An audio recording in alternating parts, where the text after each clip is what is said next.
For more than half a decade, the Fred Effect team have had a WhatsApp platform that is aimed at, coaching people to prepare them for their visa interview once they get admission and, they are ready for um, their visa interview process.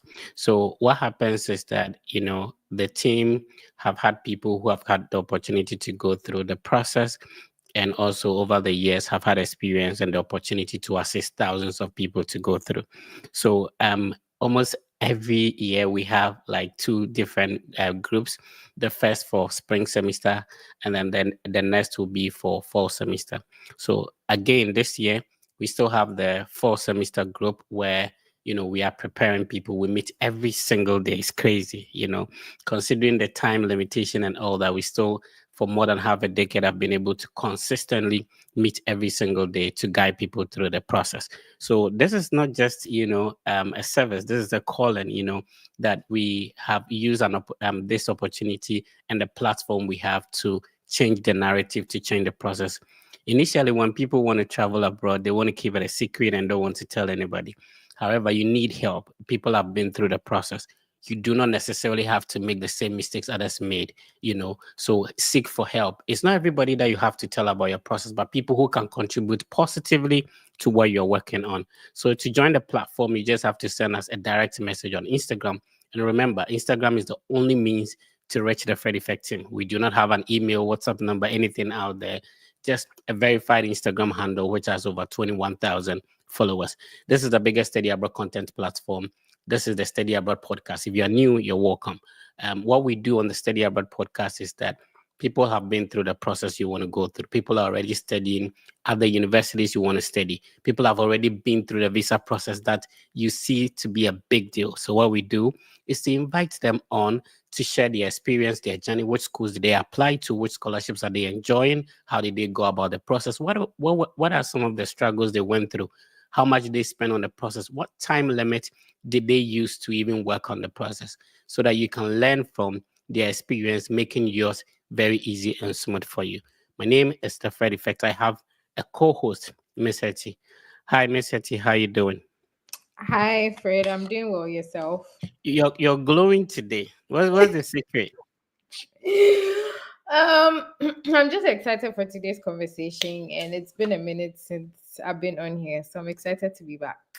Right. Please remember we are streaming on Miss Hetty's YouTube channel. So just go to YouTube and search for Miss Hetty. So we are streaming on about 5 different platforms, on the Fred Effect platforms, on Facebook, YouTube, Instagram, X, and we're also streaming on TikTok as well. Hi, TikTok. And then we are also streaming on Miss Hetty's YouTube channel. So please check out Miss Hetty's YouTube channel. Just go type MS then space HERTY, and then you can watch us directly from there. Our guest is Mr. Nee Evans. Hi, how you doing, sir? Hello, Mr. Fred. Hi, Miss Hetty. Doing good. How about you? Doing Yeah, well. right. Can you pull your laptop a little bit? Yeah, so that good, so that you occupy space. So, Sure. Mr. T, are you going to begin Right. today? Yeah, sure. I can Mm, begin. Okay. All right. Hi, Ivan. Thank you for joining the Study Abroad podcast with the Freddy Fit. You're welcome. So, Hi. just a little introduction about yourself to anybody watching. Who is Ivan's? Like, just tell us a bit about yourself, and then we'll A pick little up bit about myself. from there. All right. I'm Evans from Ghana. Currently a PhD student at the University of Massachusetts. Came here in 2021. Came to Youngstown State University.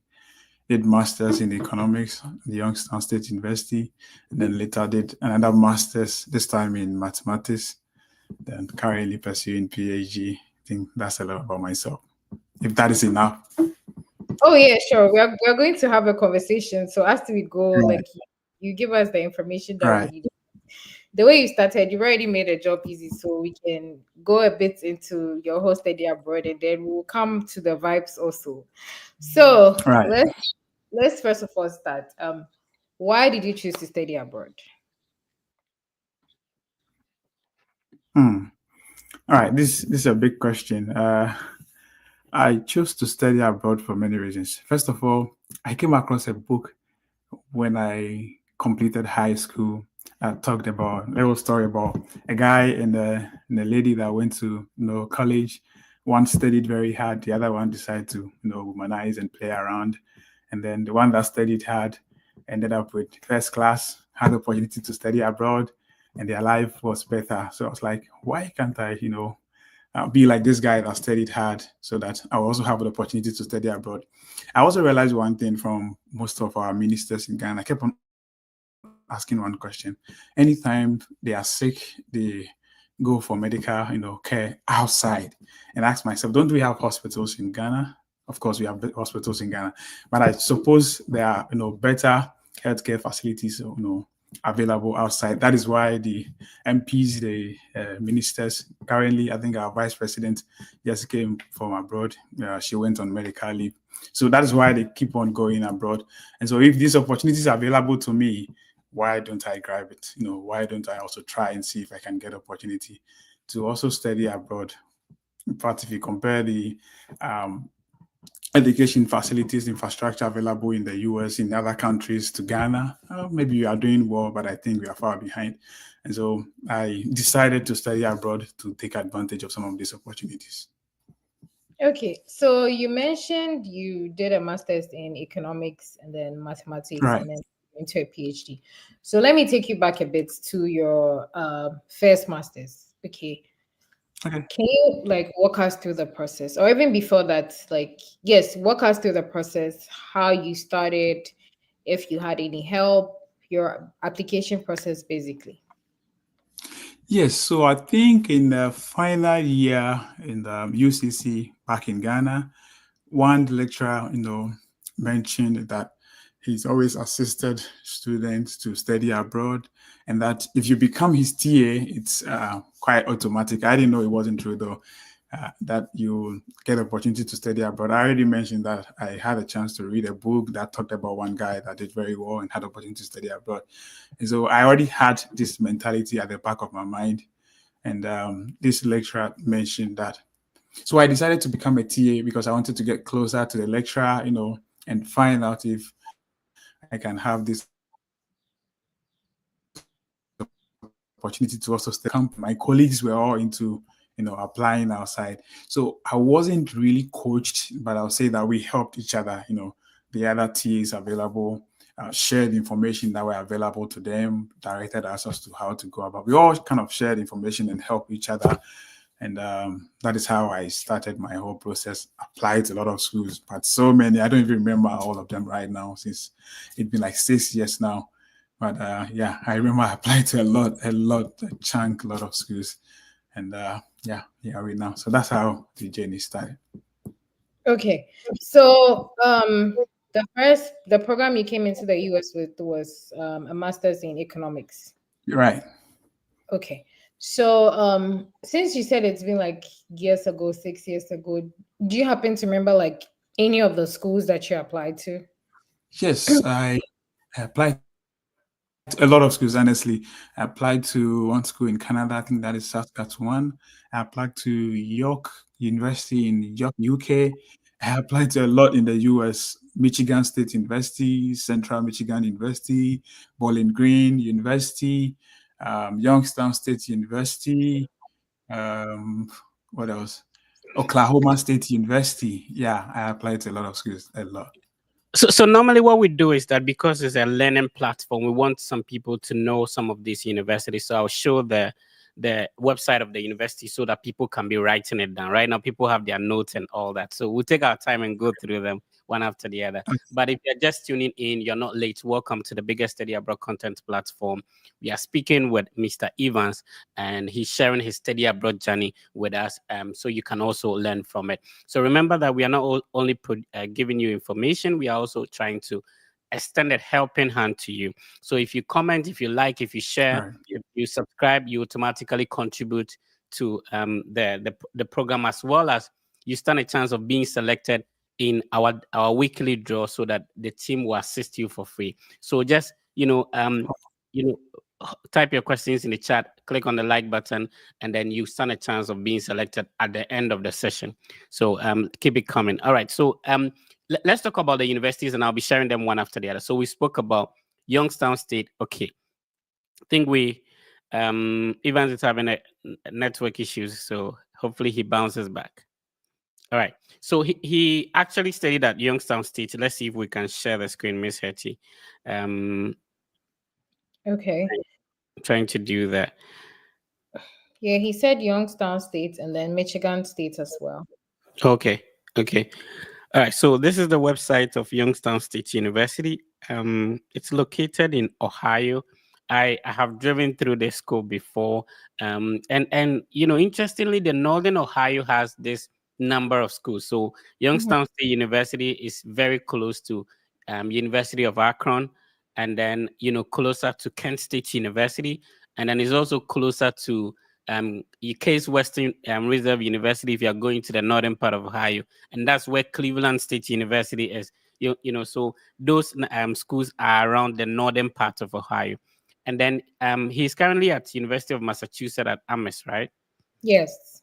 Okay, so let's see if I can show that as well. Right. And that's a PhD program, I suppose. So let's see if Evans can bounce back and join us if his connection will be stable. Yes. I think personally I've also been to YSU before. It's a very Oh, beautiful okay. place. Yeah. It's a Yeah. nice place as well. I like their downtown, and it looks like the school is merged with the city. This Mm-hmm. Youngster. Yeah. Yeah, it's like one of those schools that when the school's on vacation, the whole city is Yeah. like The whole city. Yeah. So it's more or less like a college campus or something. Yeah, college town, kind of. Yeah. yeah, So college. this is the website of the current university in which Evans is, and that is University of Massachusetts at Amherst. And University of Massachusetts has a lot of campuses. It's a huge system, just like we have like the Illinois Southern Illinois University system. So Mhm. there is Dartmouth, there is UMass Lowell, and then there's also Amherst, and then there is other campuses as well. So this is University of Massachusetts. People say University of Master Jesus. Fred, it took me a very long time to actually know the right pronunciation of Massachusetts. I'm How not did even you used to pronounce it? Say it. it took me a while. I had to use Google to learn how to pronounce University of Massachusetts. So I completely understand when people say Massachusetts. Like you don't want to know how I used to pronounce it. It took me forever. Like Yeah, so yeah. that is why it's important that since we have come to know about some of these things, we share it so that our brothers back home it makes it easier for them, you know. Yeah. Right. So That's Ivan, so you said you started from University of Youngstown State University, but do you remember some of the other schools you applied to before Right. getting? Yeah, I think I mentioned Youngstown State University, Youngstown, Mm. Ohio, Bowling Green State University in Bowling Green, that's also in Ohio, um, Oklahoma If, if, State if if you University. can take your time so that I'll be showing them one after the other. Yeah, yeah, sure. So Bowling Green after Youngstown. Yeah. Um. Where's Bowling Green? Is it closer to Toledo? Very close to Toledo. Yeah, yeah, right. Yeah. Very close Yeah. to Toledo. Oh, okay. So University of Toledo. That's all those parts are kind of northern Ohio, right? Right. Yeah. So this is Bowling Fred Green. really know your way out. Yeah. Bowling Green State University. And did you say University of Oklahoma or Oklahoma State? Oklahoma State. Okay. Okay. So I'm trying to show the website of Yeah, Oklahoma State University as well. It looks like they have the same colors as Bowling Green State. I love their Green. Oh, colors. nice. Yeah, the colors are similar. Yeah, okay. So Oklahoma Yeah, State, and do you remember the other ones? We just want to make sure that we yeah. are sharing so that our I brothers did. and sisters I will be did. writing them. I did Central Michigan. Central Michigan. Central. Okay. Yeah, Okay. CMU. Central Michigan. Oh, I have a couple of friends at Central Michigan. Yeah, I had a lot of friends there as well. Yeah. Great. So I'm trying to show the website of Central Michigan as well. Right. Where is Central Michigan located? I know it's in Michigan, but which city? Mount Where Pleasant. is it? Uh, Yeah. Mount Pleasant, yes. Yeah. I've Okay. So forgotten. this is Central Mount Michigan Pleasant. University. Is that all? Right. No, Michigan State. I applied to a lot of schools, honestly. I did How Michigan many, State, if you remember? honestly. At least 10. At Oh, least 10. Yeah, because I wow. did one in Canada, one in the UK, and about 8 in the US. Wow. All right. So this is the And website of don't Michigan forget, State. okay, yeah, Go ahead. go ahead. Yeah, with my issue, my colleagues, I think around it's during our time that COVID set in. So Mm. I applied a lot of schools in the first year, but because of COVID, I had to apply to other schools as well. So probably that's why the number seems a little bit higher than usual. Oh, okay. Okay. But So I was, which year, very which year, determined. I didn't which want to year give did up. you graduate from UCC? Okay. 2019. 2019. So you started applying it after after your national service. Is that the case? Yes, of course. During my national service was when I started applying. I didn't wait till after the national service. So once Oh, a okay. TA, I was a TA, and then we just started applying. But Central Michigan was the first school that gave me admission, and the feeling was wonderful. It was around December, was I had then began the application process, and yeah, You mentioned a UK school and a Canadian school. What are the names of these schools so we can show them as well? University of Saskatchewan in Canada. Oh, okay.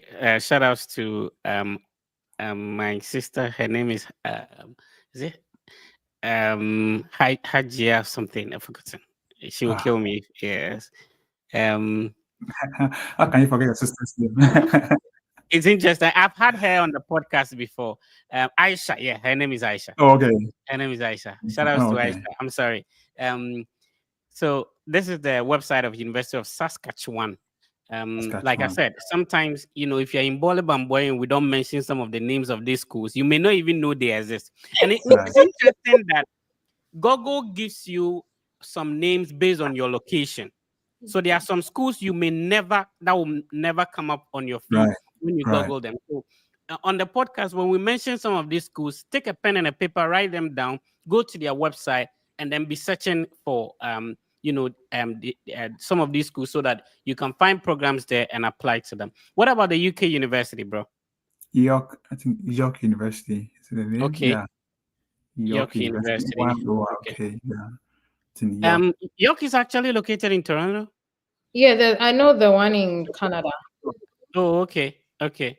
And I'm then there's trying also to one in the UK. I think is that is University of York or York University? It's been a while. So oh, Oh, okay, yeah, because there's York University University of in yeah. Nevada, Nebraska too. Nebraska. Oh, okay, I'm Okay, referring to so the one in the UK. This is in the UK, York, UK. okay, so then it's University of York. Okay, University Yeah, of so York. there's Okay, there's York University in Nebraska, there's York University in Canada, and then Canada. University of York is University in of York. um, Yeah, is in the UK. yeah. Oh, University of interesting, interesting. So as you're listening, please be writing them down. We are giving you all the info you need. Anyway, so you mentioned you applied to 10 universities. Talk to us. National service was 559. How were you able to make money to pay the application fees? Yeah, so I remember I said that it wasn't 10 in the first year. Since COVID set in, we couldn't make it. We had to apply to some other schools again. So I did I think about seven or, yeah, averagely seven or 8 in the first year. And then I added a few after COVID. But during national service, I think I was fortunate to come across, your platform, the Very Fit platform. I had then applied to a few. I did about 2 or 3. It was very tough for me to, come by money to pay for application fee until I come across your platform. I think even Bowling Green was something you recommended, and it was actually a free application. Oh, So okay. some of them were free. I didn't pay for everything because I didn't have that, amount of money to pay for all those. Yeah. So I wanted to talk about the effect of the COVID on your application. So what happened? Like you applied to the school, you got admission, COVID came, so you had to defer. Or what happened? yeah, so I got admission. I actually planned to attend visa interview. I had about 3 weeks for my visa interview, and I was really rehearsing, practicing, preparing it for, the interview. And unfortunately, the embassy sent us email that they've cancelled our appointments and we have to reschedule for the next year. And the school also reached out that unfortunately, because of COVID, I have lost the assistantship. They canceled the assistantship, but I have the opportunity to defer the admission. So the admission was not cancelled. All the Okay. admission, yeah, still held. I just had to defer the admission to the next year. But unfortunately, the assistantship was not guaranteed. So then I have to wait for the next year. And if I am lucky enough, I would be considered for assistantship in the subsequent years. So that is the main reason why I had to apply for other schools in addition, because my assistantship was not guaranteed and I didn't know what was going to happen in the next year. Yeah. Before Mr. T comes in, I'm curious. So, did you already pay the visa application fee and the service fee? And was the service fee wasted? So I had already paid for the visa application fee, but I hadn't paid for my service fee yet. That's the fortunate thing about me. Yeah, I was waiting to pay. I think I reached out to one guy and he was actually delaying me. I wanted him to make the payment here. And if he was, I don't know, I would say fortunately he hadn't paid by then. So I asked him to hold on since the interview was cancelled. And but I had already paid for the service application fee, which of course, I think if I remember correctly, the embassy gave us a chance to reschedule without losing that. Yeah, that Yeah. service, the visa application fee. I don't remember clearly. It's about I, 6 years I, now. I remember those things, because it's funny to me that people now are complaining there are no dates. And I keep on telling them, like, during your time, even the COVID era, you were able to still go for your interview. Yeah, You wear a mask to go for the interview. right. So if That's you're the not getting a date now, please relax. You'll Yeah, be fine. yeah. Mr. T can come with this girl. Fred, I understand them because I've been there before. Like finding interview dates and hearing other people getting a date and not getting some, but it's all the same. Like patience is a good tool, so relax. You definitely get a date. Okay, so I remember I heard you say something along the lines of not having to pay for application fees to some of the schools. So did you Right. like reach out to the graduates chair or did you join any webinar to get application fee waiver, or there was something you did that made it possible for you to apply to the school without having to pay for application? Yes. So for those that I didn't pay for applications, some of them I joined webinars and I got waiver code.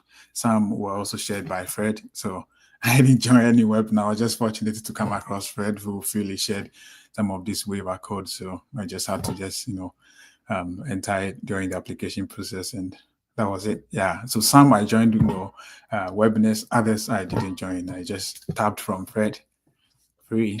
Was the school you were going to before the COVID different from the one you came to after COVID?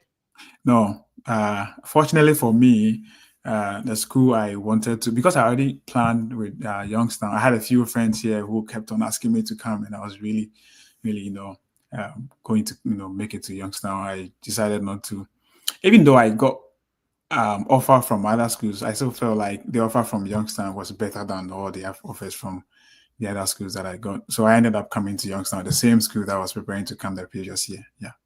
Okay, so before we go into the this offer from Youngster that you're talking about, let me just take you back a bit. So, what did you study at University of Cape Coast?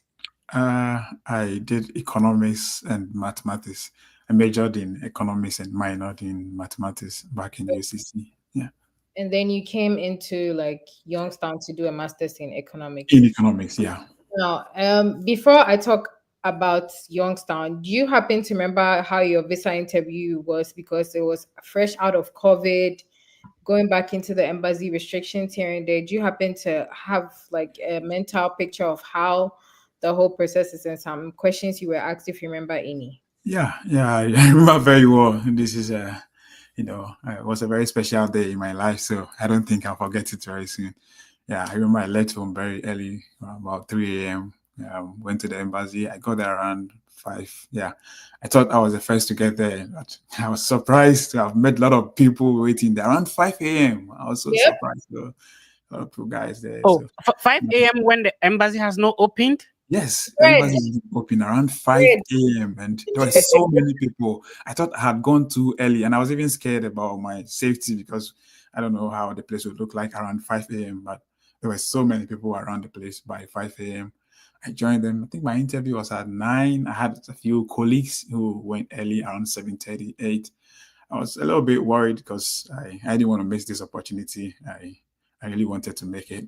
And fortunately, most of my colleagues that went ahead of me got it, so they came back, kind of encouraging me and motivating me to make it. There were a lot of restrictions. We had our nose masks on everybody because it was around COVID time, and I was asked a couple of questions. The guy actually before me was denied, and he didn't want to leave.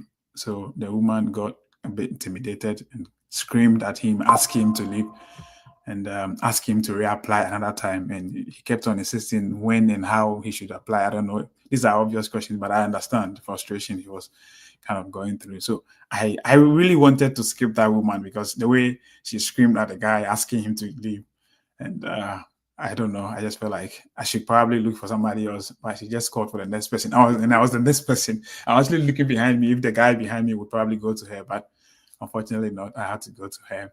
Fortunately for me, I feel like well, it's just grace because some of the questions I didn't answer them correctly. I really rehearsed. I practiced. I joined Fred, group. We did a lot of No, but before you continue, you said some of the questions you remember you didn't answer them correctly. yes, So, and I keep on telling people that at the interview you don't have to necessarily get everything 100% correct. right. You do your best. So people think if you are doing a mock session and if you fumble, it means you're going to get denied. It doesn't happen like that. I'm Mm, glad you bring that perspective. Please yeah. continue. Yeah, I remember I practiced a lot with Fred and some of my colleagues. We had, visa interview prep sections a lot of times.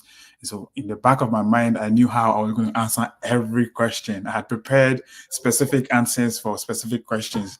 But when I got there, it seems I had forgotten all the answers. This was like 5 years ago. Yeah, So yeah, if you're watching us, put some respect on the Fred effect in it. We've been in the game for only God knows how long. right, We don't blow our horns like a lot, but bro, we've done this for a very long time. And even right, at that time, I think we used to do the mock session almost like anytime I'm less busy, let's do it. And right, people come on. right. Yeah. Yeah. Yeah. So I remember I don't remember all the questions, but she asked a question about why I chose Youngstown State University.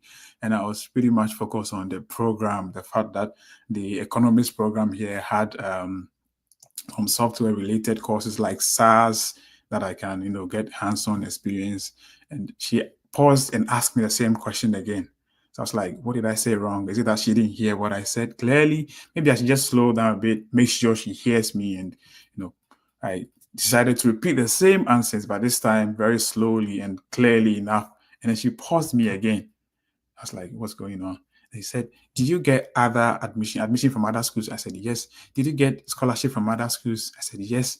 Was the one from Youngstown better than all the other schools? And I said, yes. I said, yes. That's what she told me. I was like, oh, so she's even answering the questions for me. And that was the last question she actually asked me. She just approved my visa for me. So I felt like I really didn't, do much during the visa interview. And it's just, yeah, by grace.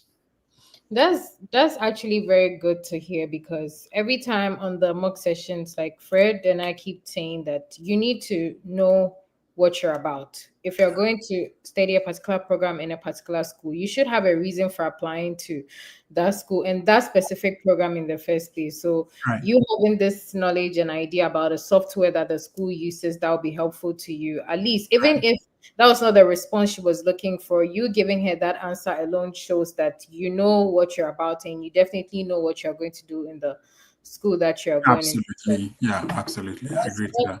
Yeah, that's very like good to know. So now let's talk about this offer that Youngstown gave you. Okay. First of all, let's talk about, were you giving, you said you had an assistantship. So were you teaching? Were you doing research? Were you doing administrative work? If you could talk a bit about that. Yeah. So I had a teaching assistantship offer. It was just for one semester, strangely. It was just for the first semester. And as I was saying, I had other offers, but just some 10%, 5%, 15%, offers coming in from other schools, which wasn't good enough. So it was just for teaching. And yeah, I remember being asked about that as well. That the assistantship was just for the first semester. How was I going to fund for the subsequent semesters? But there was this clause in the offer letter that says that if I'm able to maintain some 3.0 GPA or something, the assistantship will be maintained in the subsequent semester. So I came well prepared, knowing that, hey, if I'm able to at least make 3.0 and Yeah. beyond, my assistantship will be maintained for me. Yeah. So it was just a TA ship. Yeah. I remember I came in helping with statistics because of the math and stat background. I was helping, with teaching statistics. So it was a TA offer. Right. So did you actually get into the US in the spring semester or the fall semester? It was in the fall semester. Okay. So you were initially when the COVID happened, the admission was for spring. Is that the case? No, it was for fall. And So you had to stay for like a year. yeah, I had to wait for the next, I actually communicated with the school. I wanted to come in the spring. I was very eager to come in the spring, but they were like, no, all their, major courses are being taught in the fall. So if you miss the fall, they wouldn't let you, start the program in the spring. I did everything Oh, possible. okay. But there was no way they were going to let me come. Some of my colleagues actually came in the spring. Yeah, the schools allowed them to come in the spring, but my program didn't allow me to come in the spring. So I had to wait 1 year to come the next, fall. Oh, I see. Would you say that Youngstown was the best offer among all the schools you got? In terms of assistantship or the scholarship offer that I was given, I think Youngstown was better. I mentioned earlier that I got like 15% offer from Central Michigan. I got like, I think 5% from Saskatchewan. It was very, minimal. So compared to all the offers that I had, I think Youngstown was better. So the point is that you got your visa approved, but on your I-20, it wasn't as if like everything was paid for. There was still a deficit to be covered with a bank. Right. Yeah. Okay. So with people who think that, if I don't have a full scholarship, my visa is going to be denied, what do you have to say? In fact, I was one of those people, Fred. Back in UCC, I thought everybody that traveled abroad had 100% scholarship. So once there is scholarship, is it 100%? If some of my mates tell me they've been, approved, they've received some funding, is it 100%? Once it is anything less than 100%, I feel like, man, you are making cities. The money you have here in cities, how can you pay fees in dollars? Even if it's 10%, I don't think we can make it. But I was very wrong. But in Youngstown, I had a couple of guys coming in with no offer, zero funding. And I was wondering how No, relax. Let's hit on that. Okay. Let's hit on that. So you mean that people got the visa approved with no scholarship from their school? So maybe they have a sponsorship from their uncle on their I-20. Is that what you're talking about? Yes. Yeah, this is what I keep saying, that, for years of doing this, it doesn't necessarily mean that everybody who gets the visa approved has a full scholarship. It doesn't work like that. And of course, we would all wish to have that, right? That's what everybody will wish to have. But not everybody's path will work like, Right. you get it.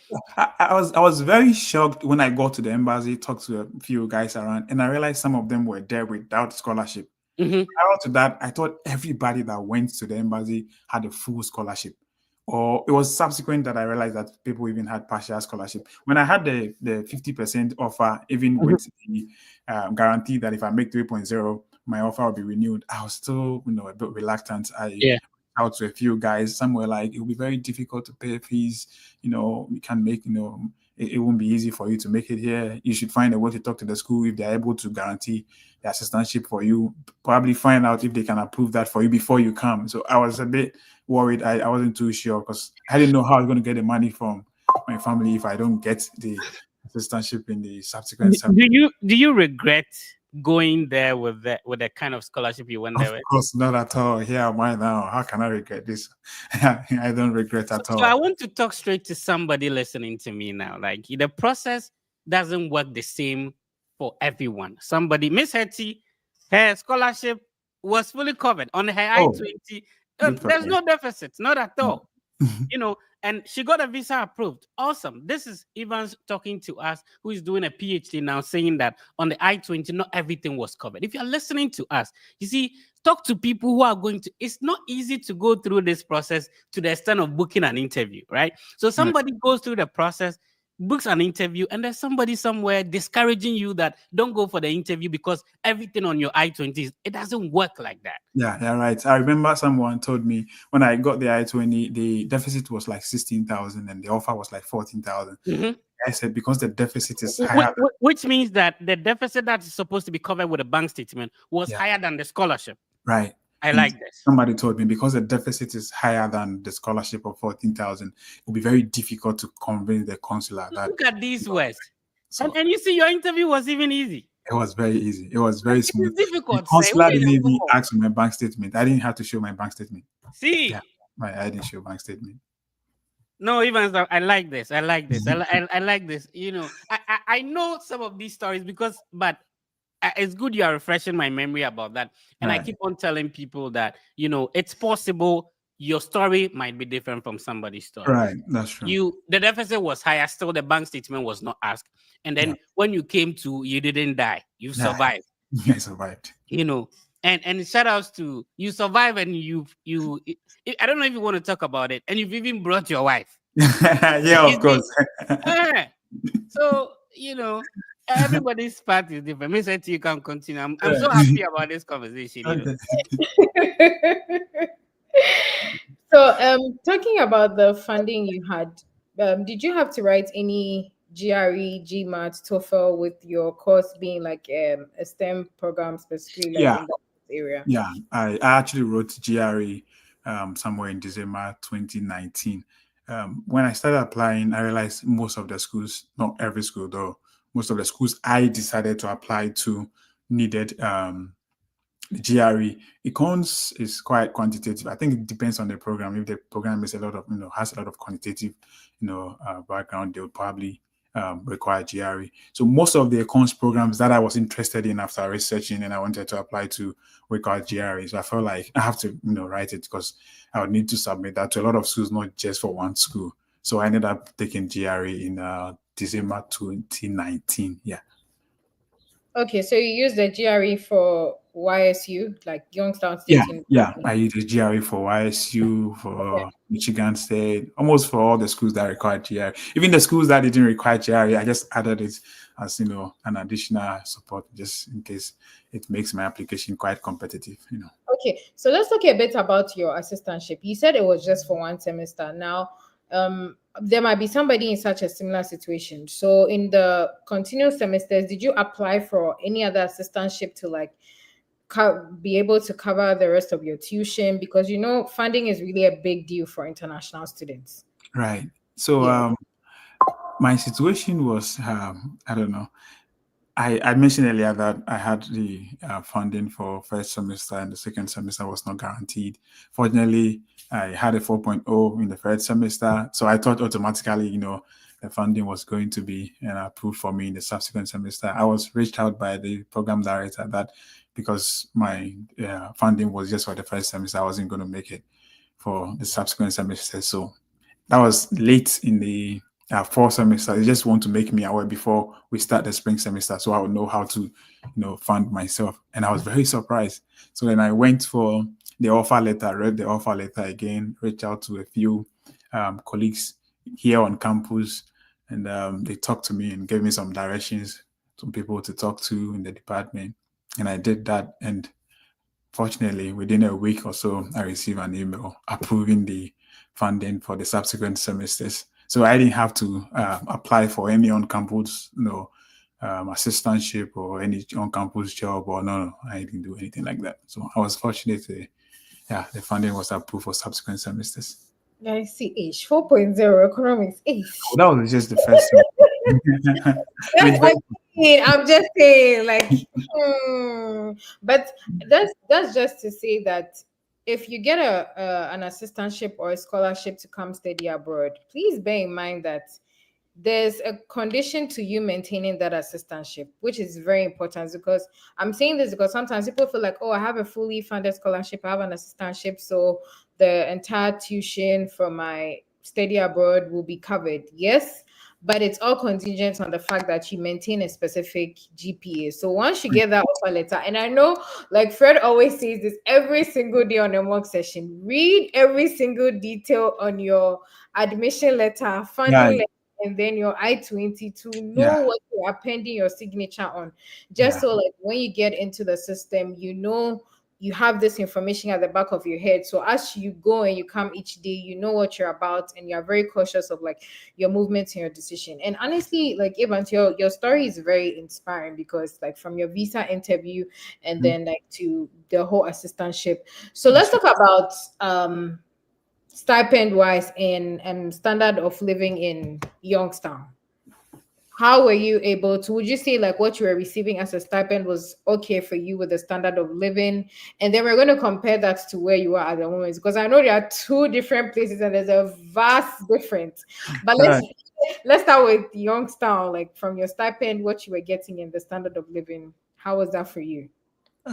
So I think my stipends when I started the program was around 450 or something. Youngstown is one of the cheapest places, honestly. I have been to different states, so I know what I'm talking about. It's very cheap to stay in Youngstown.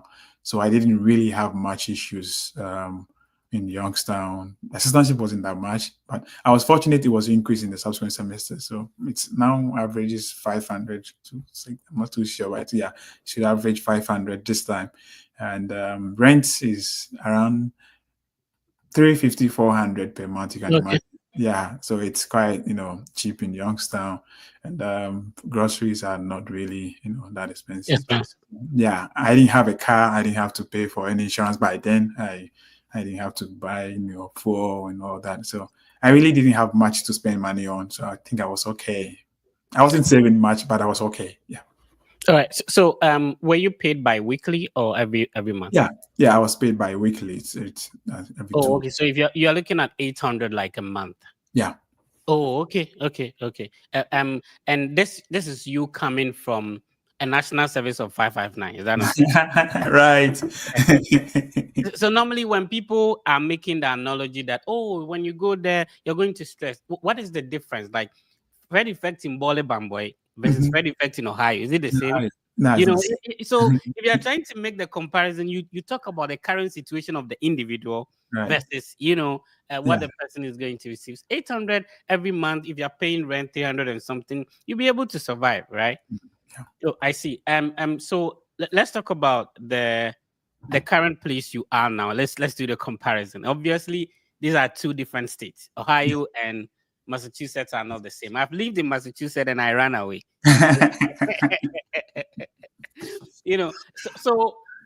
Rent 300 and something. These are different years, so it's difficult to compare. But Right. current rent in Massachusetts. Yeah. Current rent in Massachusetts should average around 900 or 1,000. Wow. That And, is and if you this are is like a sharing. one That is, bedroom. no, no, no. I'm talking about maybe a 3 bedroom with you guys being shared, and this per head. Or either Wow. 2 bedrooms should do. Yeah. For 1 bedroom, it should average around 1,500, 1,600, 1,700 if you want that for yourself. And I don't think that most PhD students can afford that. So usually we do 2 bedrooms or 3 bedrooms and we share that. And that's what I'm talking about. That its averages around 1,900. Yeah. For the rent itself, utilities not included. It's really expensive to live in Massachusetts if you Yeah. compare to Yeah. Ohio. But the PhD stipend is also better than a The master's. master stipend. All Yeah, right. that's So that. you're a very learned individual. Which hall were you in UCC? Because I'm a custodian. I was in Kislev I Hotel. know. Because okay. So from a bachelor's degree, and you said you have two masters. Did you have like the two masters in the same university, or you have been moving, changing universities? So I had the same master's in the same university. There's Okay. one thing I didn't mention too. The program actually planned for us to. We were two when we came around that Hmm. time. Two Ghanaians. That's what I'm saying, for us to graduate within 3 semesters. So the fall semester, the spring, and the summer. We didn't know about the summer. We were not communicated. So I mean, we didn't know about it. So Yeah. it was, I think, after the spring semester, they reached out to us, the two of us, that they wanted us to graduate after the summer, so that the funding for the next fall will be available for new incoming students. And by then, a couple of guys had also applied from Ghana, so we had to plan for the fall semester because we were planning to graduate in the fall. Unfortunately, we were forced to kind of graduate in the summer. So I was planning to actually begin the PhD application the next year because I was graduating in the fall. And since I didn't know if probably I could have just stayed not doing anything for the fall semester. I had applied for any program because I was planning to continue school around that time. So I had to do something, and the idea came up that I had already taken a few maths because I had a math background from UCC. I had already taken a few math courses from the math department, so I knew some of the professors in the math department. So it'd be easy talking to some of them and then doing the math. So at least I will stay in status and not complicate issues. So that's why the two of us had to divert. And then after the masters in econs, that's in the summer, we had to start the masters in math right in the next. Right. Yeah. So you mentioned there are two people. Shout outs to that individual. Yeah. What's his name? It's Harold Tobias Edichum. Edichum, shout outs to you. And so the first master's program was applied economics. Is that what you said? Yeah, masters, not applied economics, just masters in economics. Yeah. And then now you move into masters in mathematics. Mathematics. It was mathematics and statistics. Awesome. Yeah. What being rough, you know. And then the PhD program is what? In PhD in economics. Wow. Wow. Yeah. Wow. I see. All right. Mr. T, we can move on. So let's talk. Oh, okay. Sorry. Let's talk about your PhD right now. Okay. How many schools did you apply to for your PhD? I applied to 3 schools for my PhD. University of Massachusetts, University of what's the name? I just forgot about school I applied to. Can you imagine? It's in don't worry, the name will come. The other school is in Atlanta or Georgia State. Emory University. I applied to Massachusetts, and I applied to West Virginia State. Oh, I actually did 4. Sorry. So West Virginia, Emory, and then Massachusetts. The last one is what I'm struggling to remember. Okay, so let me show the website as you try to remember. So, Emory University, what program was it? I mean, it's econs throughout, so I just economics throughout. Okay, so PhD in economics, and then you said the University of West Virginia. West Virginia. Yeah. That's located in where is it located? University of West Virginia. West Virginia, I think. Is it Charleston? Morgantown. Morgantown, yeah, Morgantown. That's a cool place too. Yeah. Shout outs to Aisha. There's an economics student there in a PhD. Oh, really? Yeah. I've forgotten her name. You know, people will kill me though. Anyway, so West Virginia University. All right. Okay, that's Morgantown. All right. And then University of Massachusetts at Amherst, where you are at the moment. Yeah. And then the last one is said you can't remember.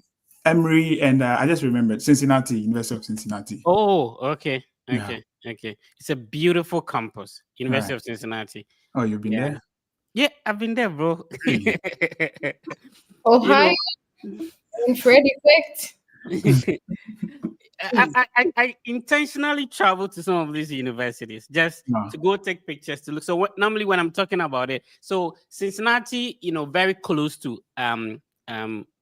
Kentucky, that's where I was. So I used to drive through Cincinnati a lot. Yeah. And then it's also close to Miami University in Oxford. It's about 45 minutes drive.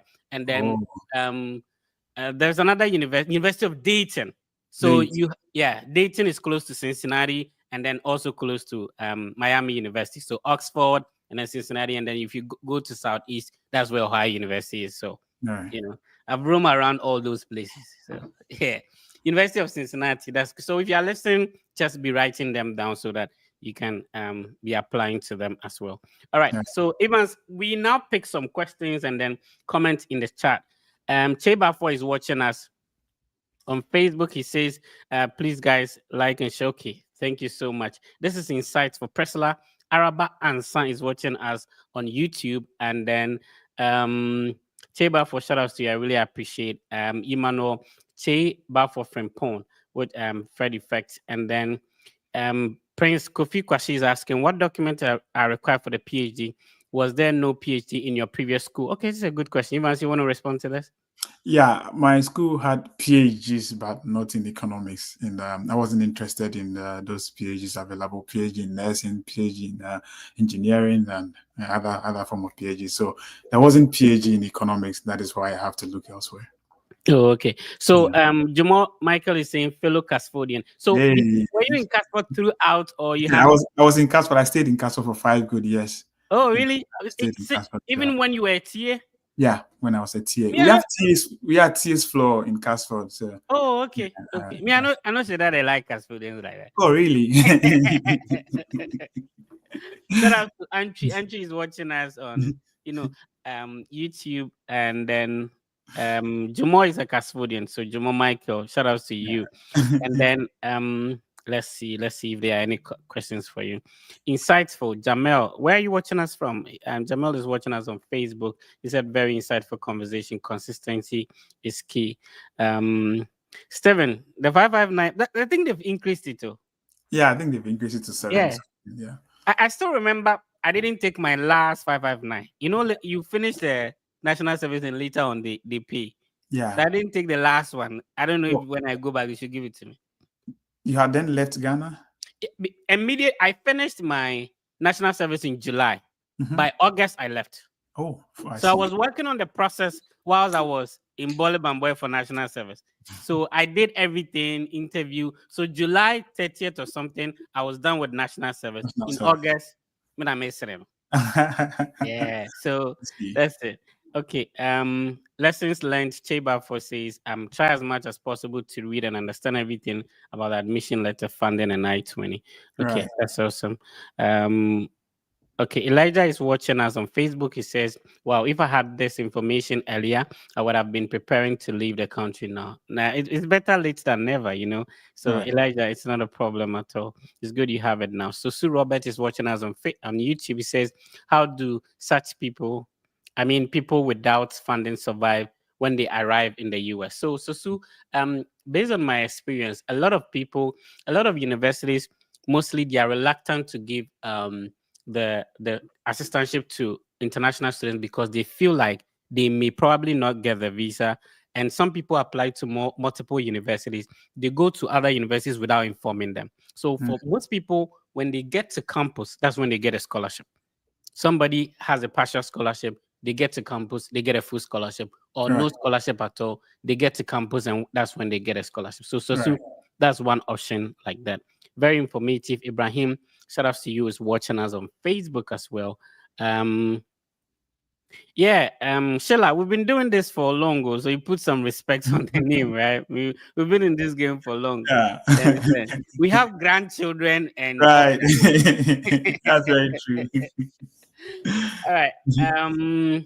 So Feka Bismarck is asking, please, I have diploma in nursing and I want to pursue any health related program. So which university would you recommend? So with a diploma, if it's a 3-year diploma, please make a decision whether you want to apply as a transfer bachelor's degree student or you want to apply for a master's degree. Now, if you want to apply for a master's degree, the fact that you have nursing, there are a lot of related programs: gerontology, public health, healthcare administration, nursing itself. So decide on what, and that will determine which university we can suggest for you. Okay. So please, okay. So Evans, they're asking you. So Sue is asking, were you interviewed for the graduate assistantship position? If yes, can you share some tips?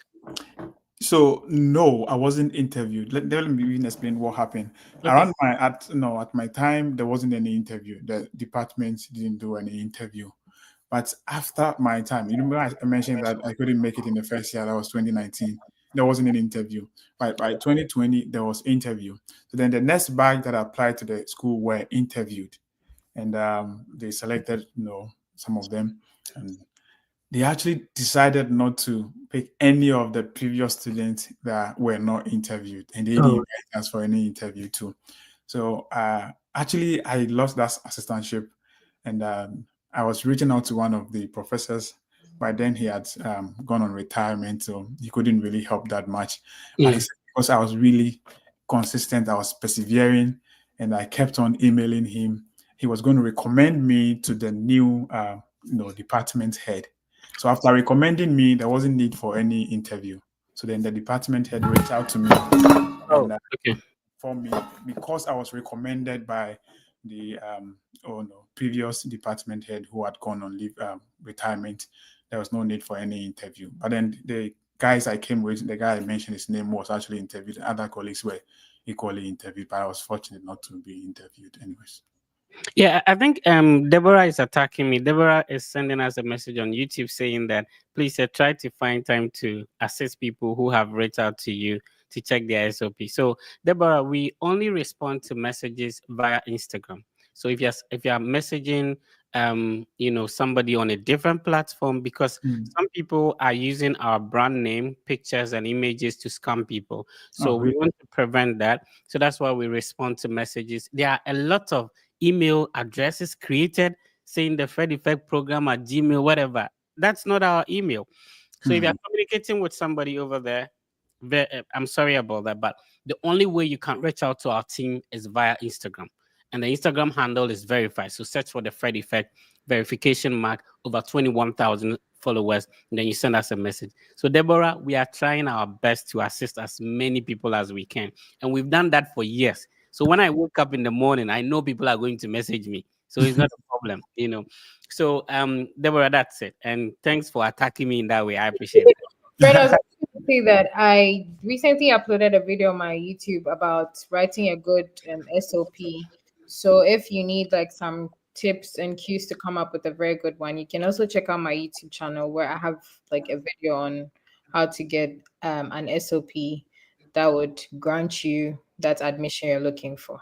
Yeah. So This is the specific video. So please, when you go to YouTube, we have to take Mizeti to 1,000. So if you're not subscribed, please subscribe. We have 960 subscribers now. We've uploaded 17 videos. We are doing well. And I'm Mizeti. Yeah. we're Yeah. we're getting the road to 1K. Yeah, road to 1K. So this is the video Miss Hetty is talking about. And Abigail, you can check this out.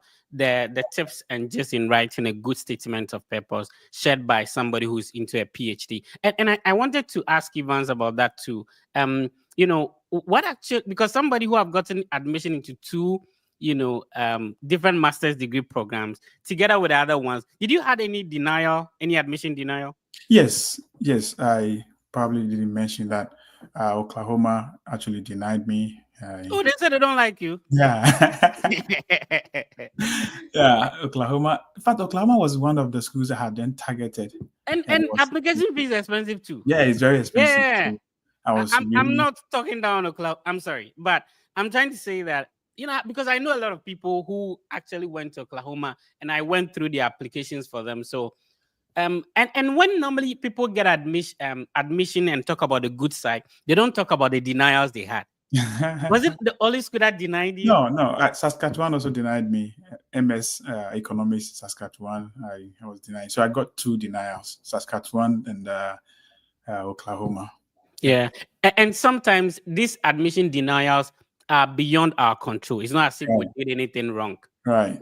Yeah. So walk us through some of the tips in terms of your statement of purpose for the PhD application and the two masters applications.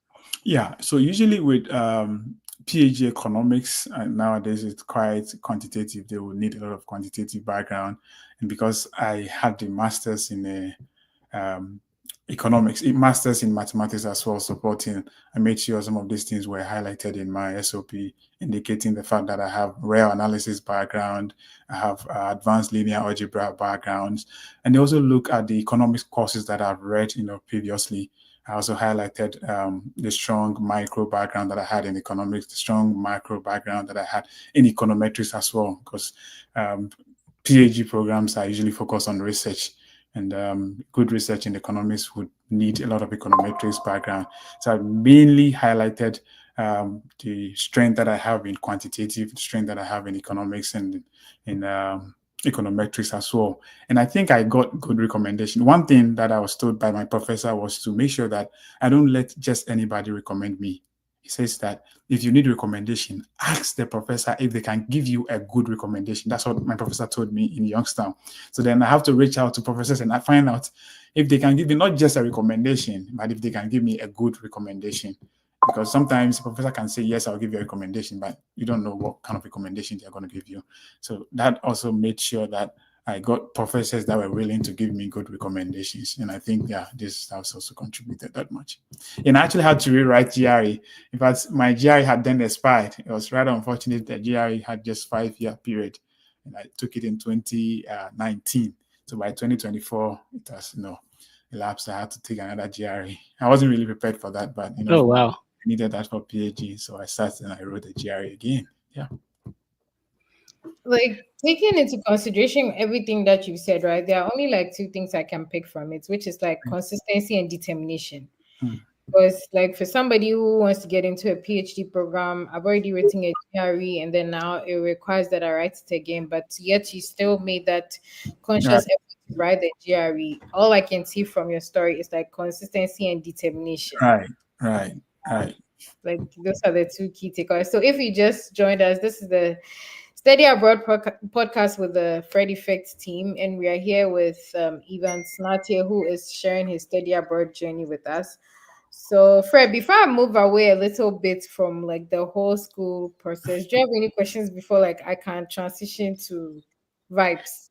Yeah, I wanted to find out like for and I don't know if he's comfortable talking about it. Are you comfortable talking about family events?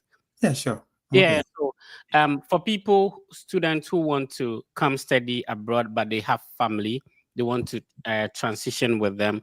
If you could share your experience with us, as in, how did it work for you trying to be with your partner, at the same time? Yeah, so I didn't have a family. I mean, I wasn't married by then Mm. when I was living in Ghana, but I had a girlfriend that I was hoping to marry. So fortunately for me, the US, student visa allows, a student to come with their spouse. So once I got here and after a while, remember, I realized I was quite stable and I could afford bringing, my wife. I went ahead and we got married in Ghana. Unfortunately, I couldn't go around that time. I think I was tend about finishing my master's and I was doing my thesis by then. So I got stuck here and couldn't make it. But fortunately, I was able to do it in Ghana. And, go ahead, join me here.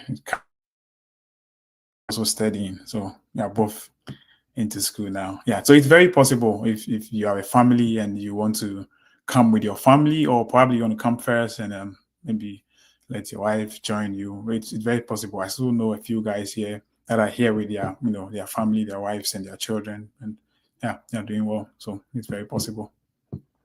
I always say that, like, and I mean, I was once a victim where I always stick to notions about, oh, studying abroad is hard, be able to go and talk about bringing somebody in with you and all of that. But here's a case, like you're here sharing your experience of how you went through the process, and then you also like brought your wife in as well. So just like you said, it's possible. It's very possible. Ask Yeah. the right questions. And I saw someone in the comment section asking, what do you mean by a good recommendation? Once again, everybody and anybody can write you a recommendation letter, but you need to be very mindful of who writes a recommendation letter for you. And by saying a good recommendation letter, you did a program, the professors that if they put a pen on a paper to write down a recommendation letter for you, this particular one will go far for you. Those are the people you should target. That is why it is very, very important for you to have a very good relationship with the professors, because you Right. don't know how helpful or resourceful they might be for you in the long run. So, Yeah. Mr. Nyati, like away from studying abroad a bit, let's transition into some vibes. Okay. Okay. How has your experience how has your experience been so far as an international student? Because you have been here longer than some of us. Like, how's your experience been so far? And would you highly recommend, or let's say on a scale of 1 to 10, how far would you recommend studying abroad to somebody who's yet to start? 11. Yes.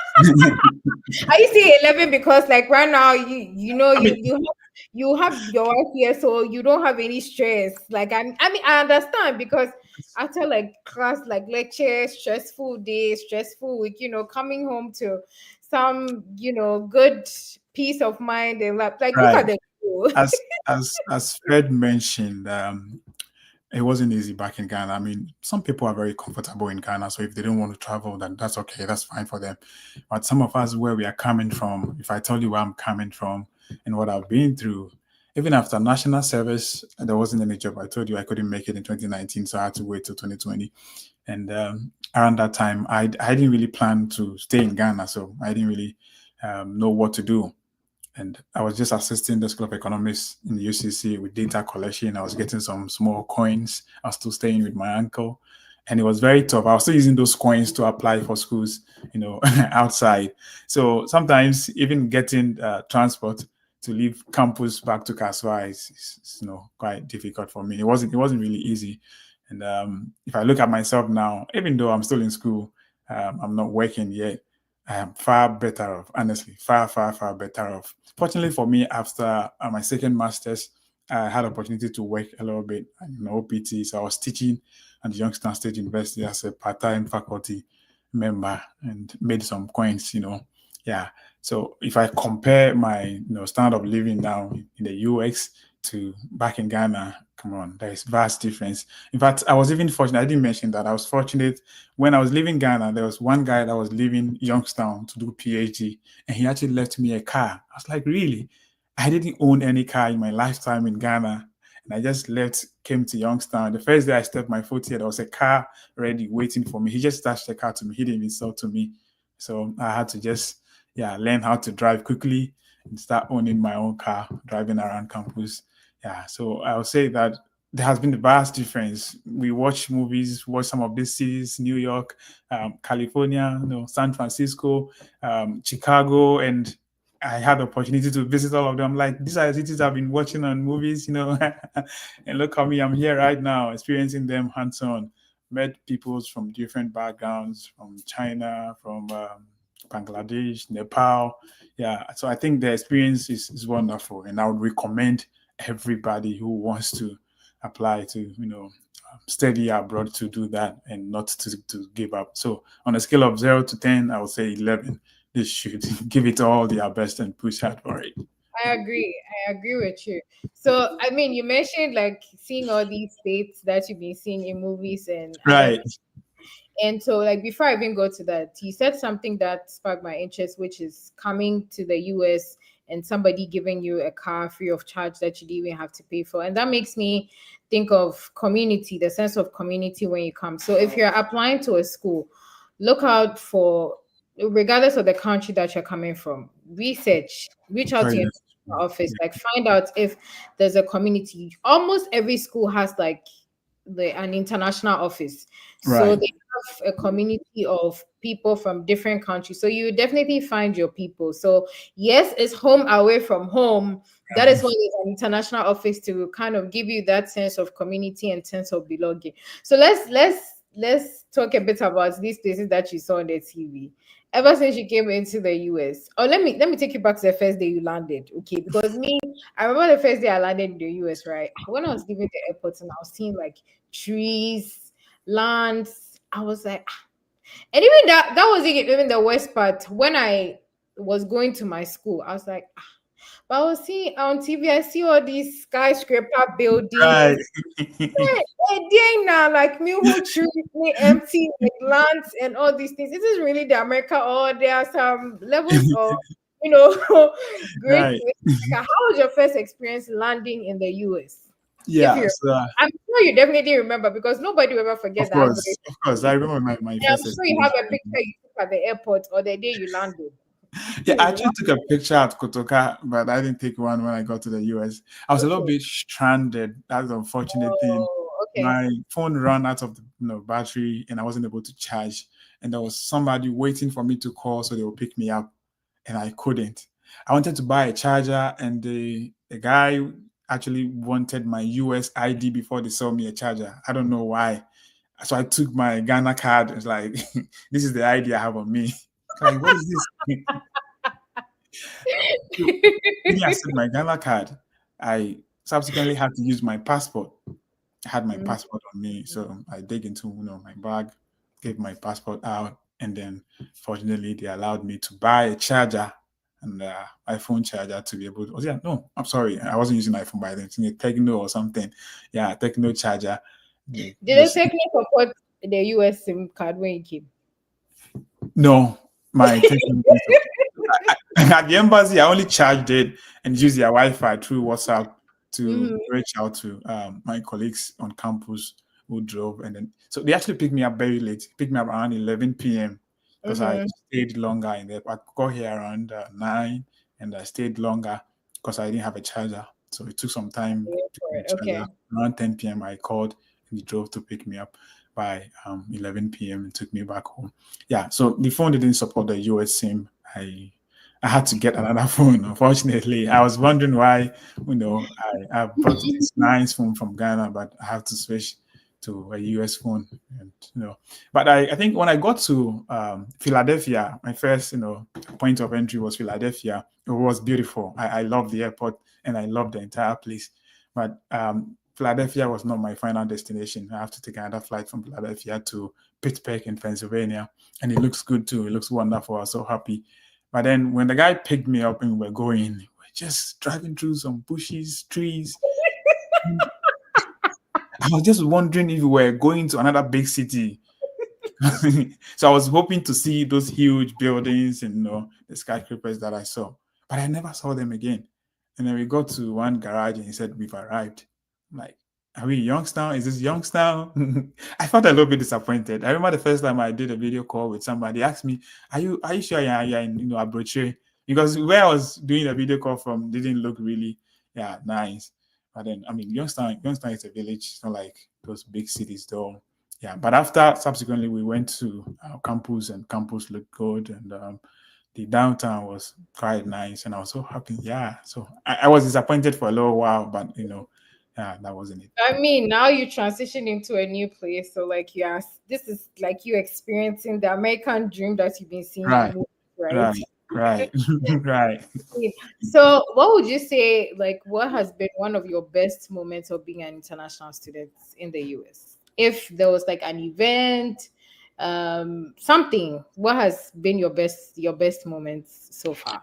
I think my best moment, I have had some wonderful experiences. Maybe probably the first internship that I did, because that internship took me to about 5 different states. I was like, wow, I really didn't expect to travel to. I had stayed in Ohio throughout my first semester. I think, no, throughout my first year, I never went outside Ohio. I was just in Ohio. And anytime they asked me, I said, I've been to only one state. Unfortunately, after the first year, I had an internship in the summer. And that internship took me to, first, I went to Washington for training. Was it Washington or Virginia for training? And then I went to California. Then I went to Denver. It was like I was on a vacation trip. I was just traveling around the entire US here and there, and it was really a nice experience for me. Yeah, and I keep on working with this organization. I'll be still doing this internship this summer. I hope to travel around again. I love to travel, honestly. I love to visit new places. Yeah.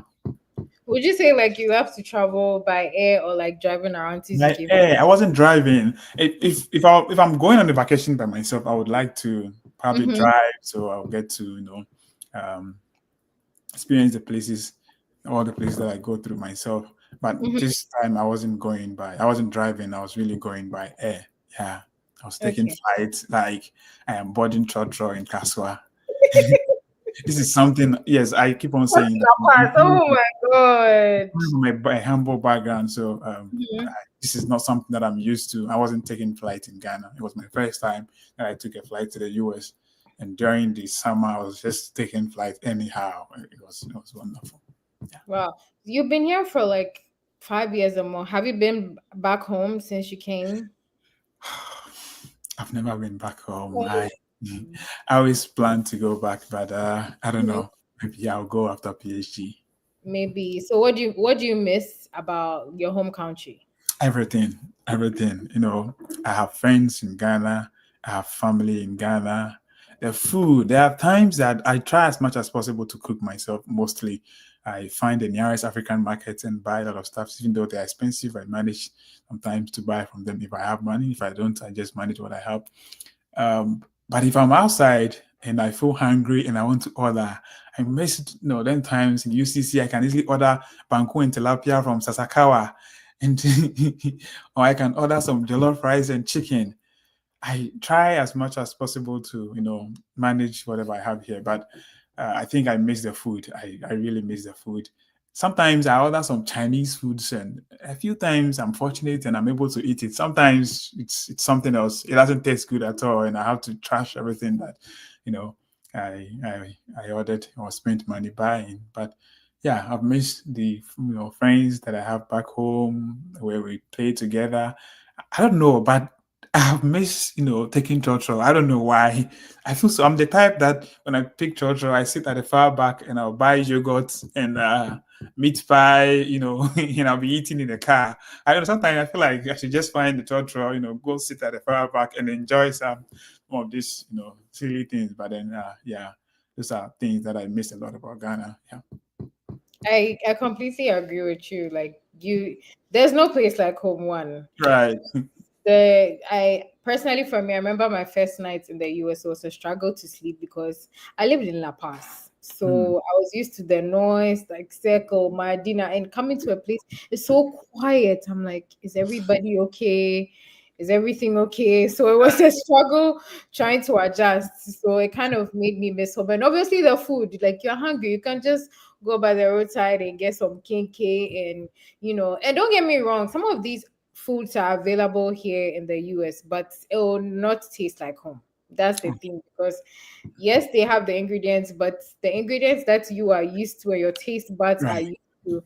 So if you're Right. watching us and you are on your journey to studying abroad, you've gotten your visa approved. Eat all the food you can eat. It's Eat all. When you come, you'll get something to eat, but don't have the expectation of it tasting the same way as like you've been used to your entire life. Yeah, yeah. So There is one Zongo market in Columbus, Ohio. They have a very good food. It tastes good.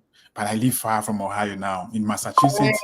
right. The nearest is probably not, yeah, I think New York or maybe Boston. I went to New York. I went to buy fufu, and oh, I have a picture of it.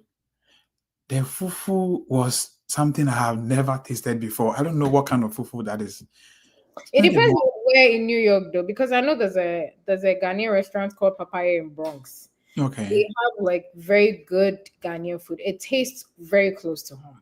Oh, okay. It's very This, close to this home. was around Times Square, somewhere near Times Square. Yeah, yeah, yeah, in Massachusetts, you can go through Worcester. I think Worcester. yes, there are some very good African restaurants in Worcester that you can check out. So Oh, you okay.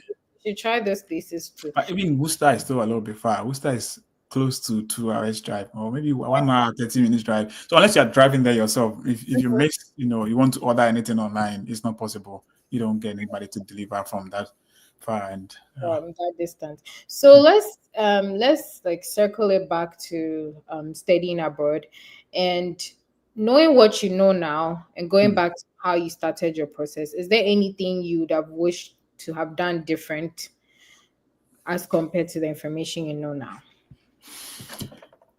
um, I think I would have applied for a lot of schools. I probably applied more. Yeah, I still believe I did enough, and I was fortunate. I had a few, funding and a few scholarships, but I still know some friends that sometimes feel like two should be okay, three should be okay, just having a few schools should be okay.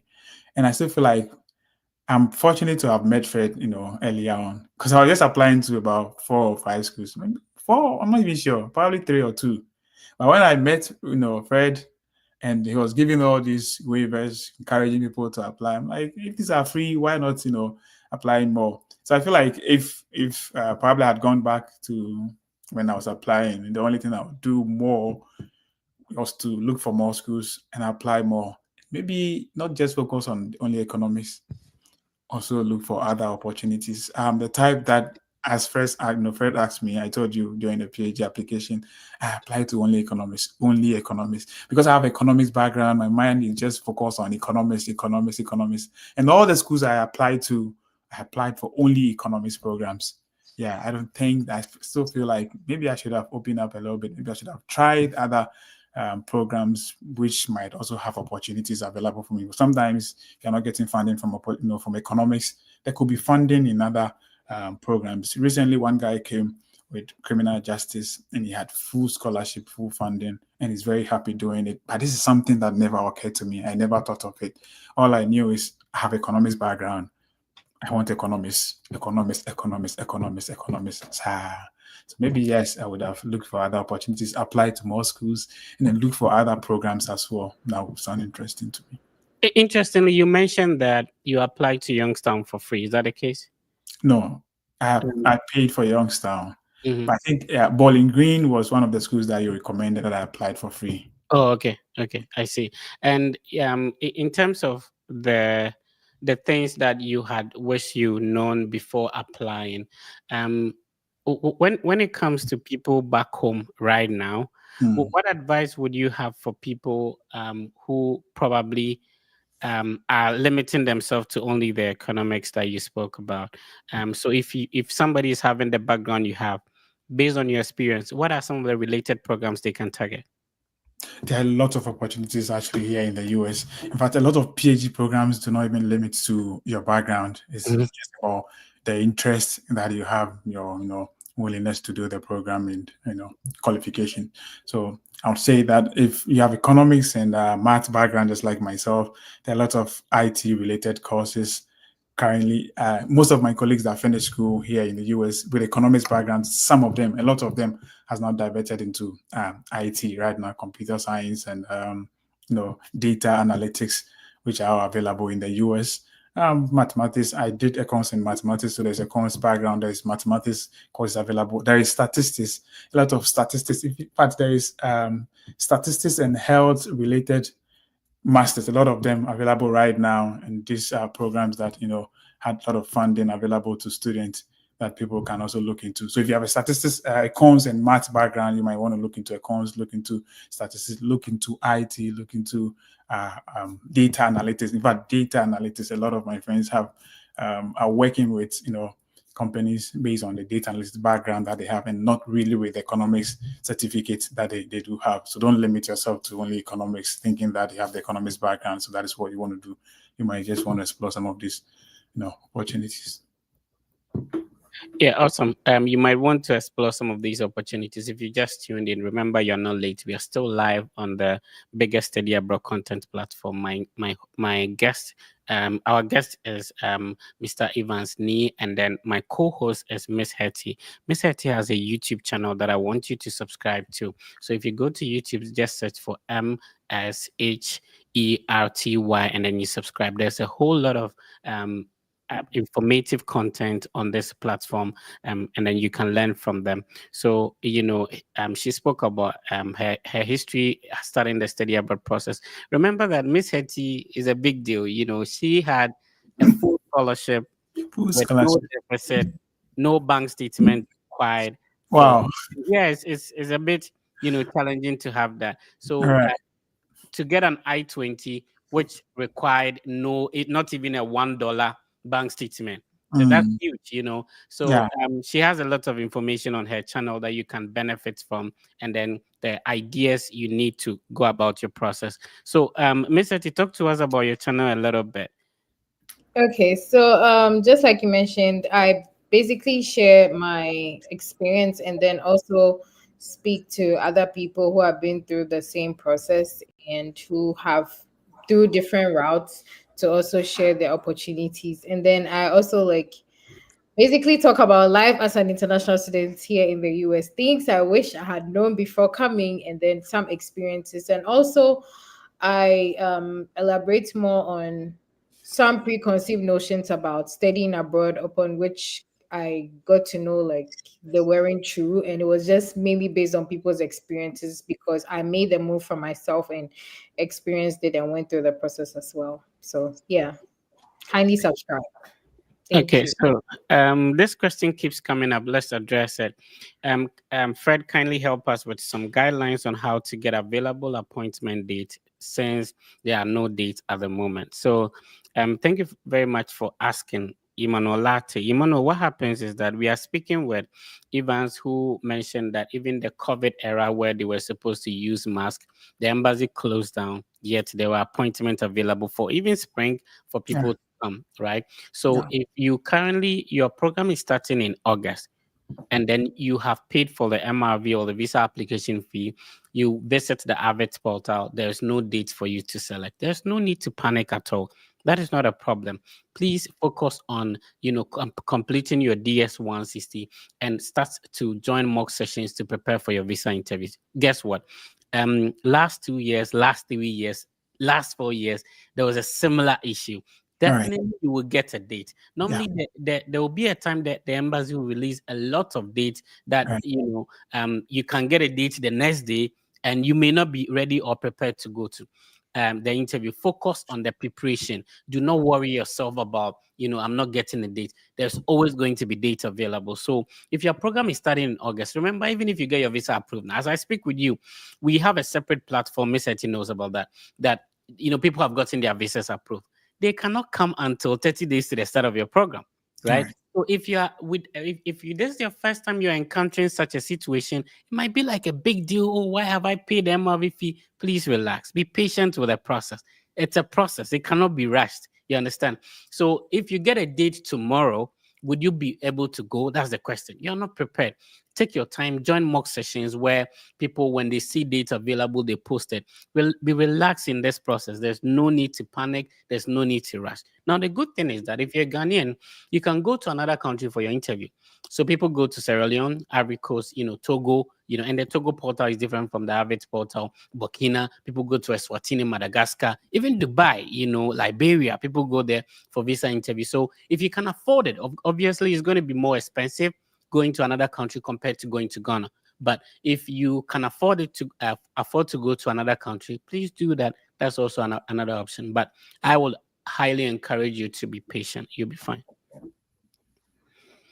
All right. And for to add to that, like personally for me, when I was doing my process, my dates that I had was for the following year. So I was supposed to be in school in 2022, but my date was for 2023 March. Right. And so I was still preparing for the mock session. So eventually when I got a date, it was the dates that I had was very, very close to the time when I was able to get the date. But because I was preparing, doing the mock sessions with the Fred Effects team, I was able to go for that visa interview and I was able to secure a visa to study abroad. So just to kind of reiterate what Fred said, you might not be seeing dates now. So what is the next available option? Don't just sit down idle and fold your arms and say there are no dates. So there's nothing I can do. Take advantage of the time, prep yourself, research, get all the resources and the tools that you need to prepare yourself. So even if you get a date for the next day, you are ready to go.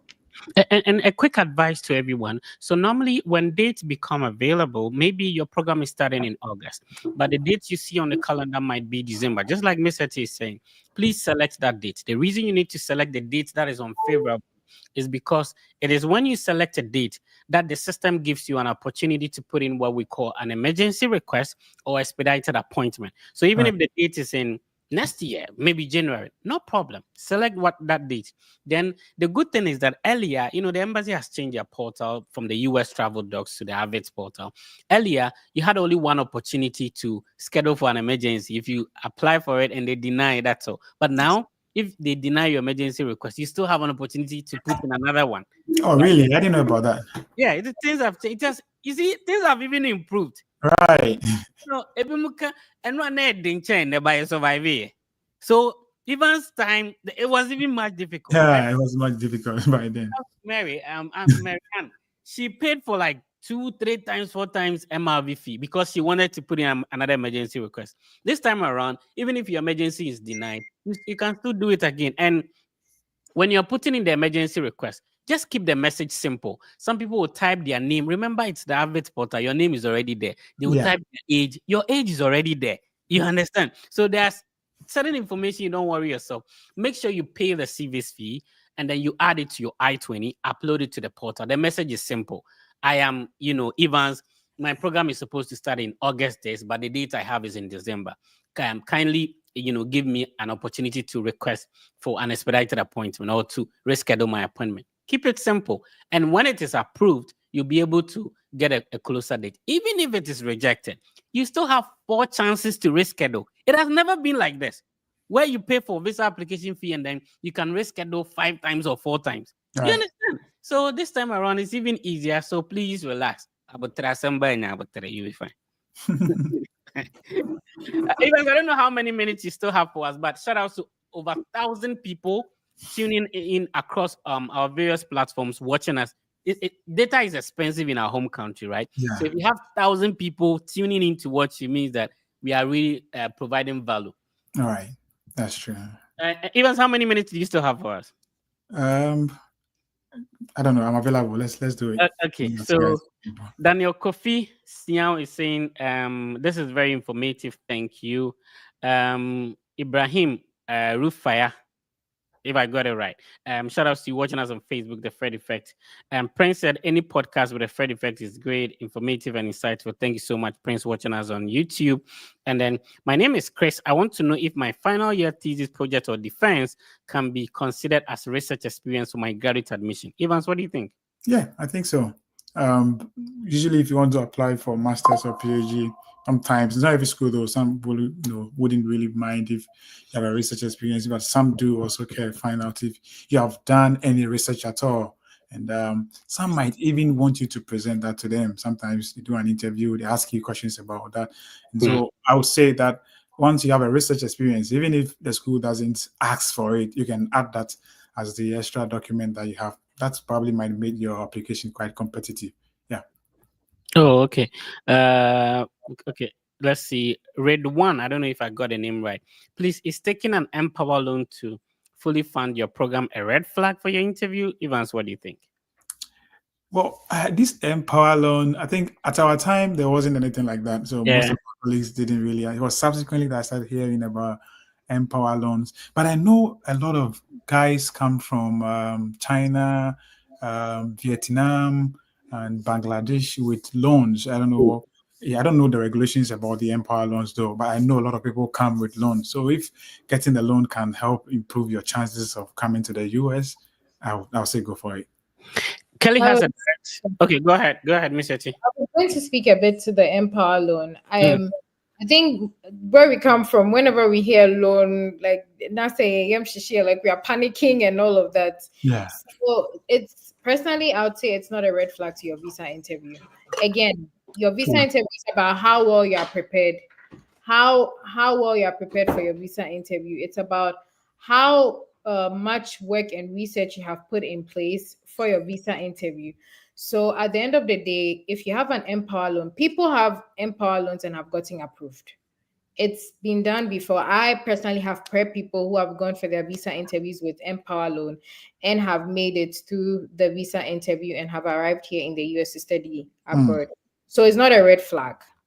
Once you know what you're about, the program you're going to study, you've researched enough about your school and everything that you need to know, going into the visa interview, you're good to go. So All right. again, it's the fact that it probably didn't work for somebody doesn't mean that the same thing is going to happen to you. We always emphasize on the fact that everybody's experience is different and you're unique in your own way. So if someone didn't go through with an Empower loan, that doesn't mean that you would also not go through. Mm. So others have done it before. I personally I have prep people with Empower Loan who have gotten their visas approved. Once again, just like Mr. Nati said, it is possible. Yeah. So just do your research and then put in the work. So yeah. I actually didn't know about that until I got here. I was talking to some friends from, Asia, as I mentioned, and most of them came with loans. I was like, is it really possible? Can people just apply even without any assistantship, any funding, and just Yeah. get a loan from India, from China, from Asia, and just come and study? And there are a lot of them here. And And, I and, don't know, it was and during our time. Yeah. yeah, and here's the misconception people have, right? For example, the university you actually apply with and come here with does not mean that you're going to stay there. So Yeah. Miss Hetty is currently not still staying at the university she came in with. Right. Mr. Evans is still not at the university you entered with, right?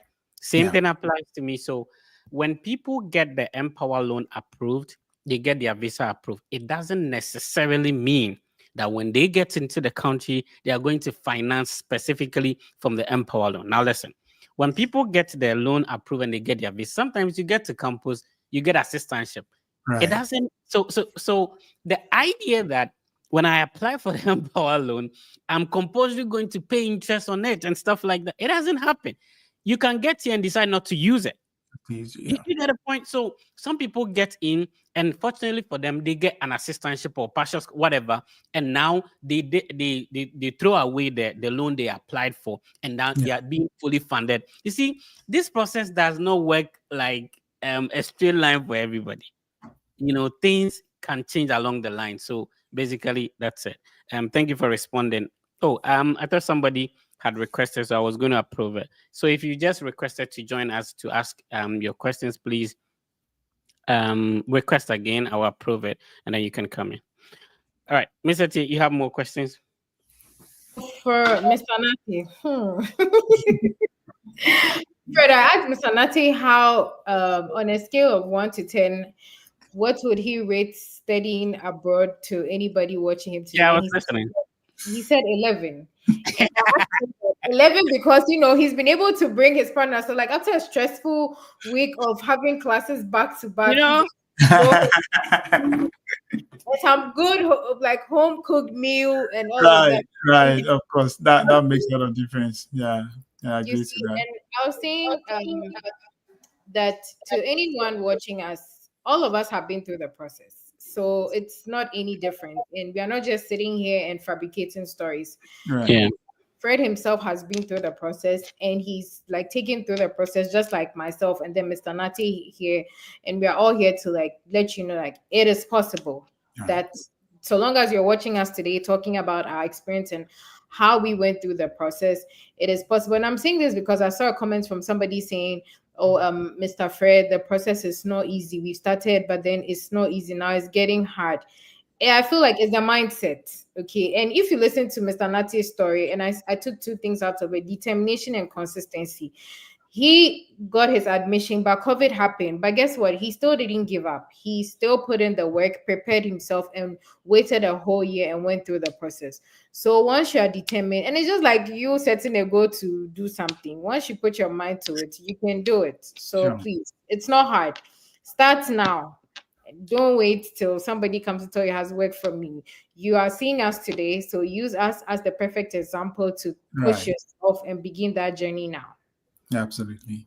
all right. Yeah. Somebody's asking you if Evans you paid an enrollment deposit.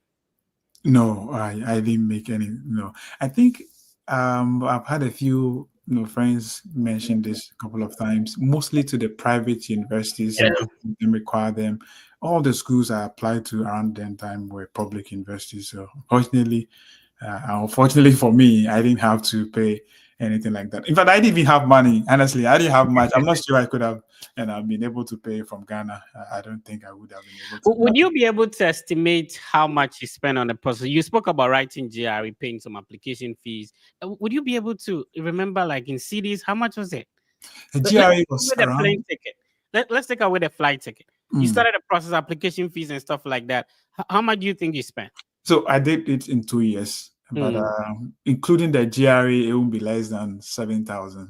It won't be less than 7,000. Oh, 7,000 Ghana cedis. Yes, I because see. the GRE was like 1,300 something. Mm. Yeah, and I mentioned that I paid for about 5 different schools, and I sent the GREs to some of these schools.